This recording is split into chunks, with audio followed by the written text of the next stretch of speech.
Қызылорда облысы, Қармақшы ауданы, Ақай ауылы, 99-шы мектеп, 2Б сынып оқушысы Әлше Рүстем.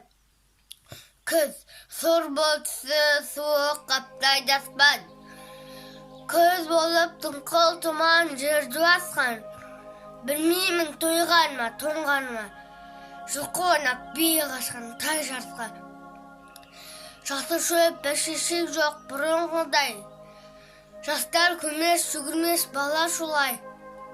Қайыршы шал кемпірге түсе кетіп, жапырағына арылған ағаш қурай.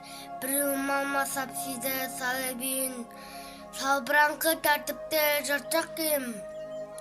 Енесіне үйіртіп суда жүрі, жас қатында жұртпаған шамайды. Қастырна қатар жанып, айтса берме, астында ақ шамшы жүр, ол бір керен.